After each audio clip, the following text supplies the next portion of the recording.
So here's the background. When you first turn on the car, the 2018 Tahoe LT, it has the rear, there you go, compressor is going again. That's what I'm talking about. That compressor runs to level these shocks, and I think one of these shocks in the back have a leak, and it keeps cycling a lot. And this is going to be the chassis control module.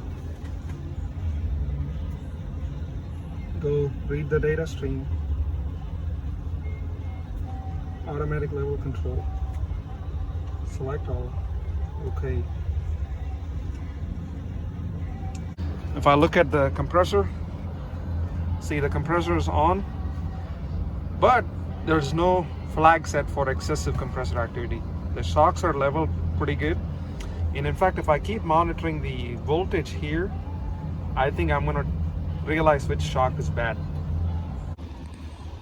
So how the system works is, if the car is off level, it's gonna run the compressor to level out the rear end. And if you see here, it's the, now I've parked it somewhat level, and these numbers are relatively close, and the compressor doesn't run, it's happy, you know. Now when this, we'll give it some time, but I don't think it's gonna run because the car's happy with how the level is. But if it's not parked at a level, I'll show you what happens.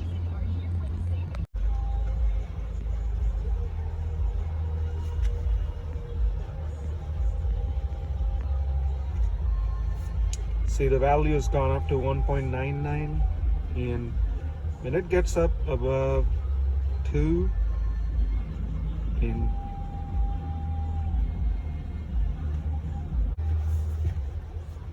but the compressor runs when that hits 2 volts.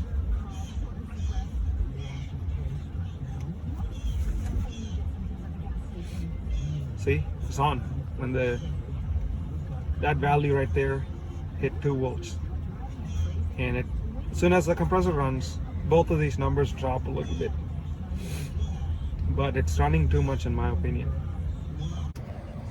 The good news is the computer knows how much activity is too much, because in the chassis control module, I'm able to see that there is a flag for if there's excessive compressor activity, or if the compressor is getting too hot, and of course when the compressor is on and off.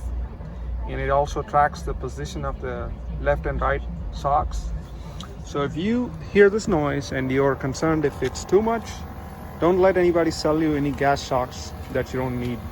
You should be able to go take it to a mechanic, and they should be able to look at the data and see how it looks. And if the computer thinks there's too much compressor activity, it's going to tell you yes. At that point, you can decide if you want to replace those shocks.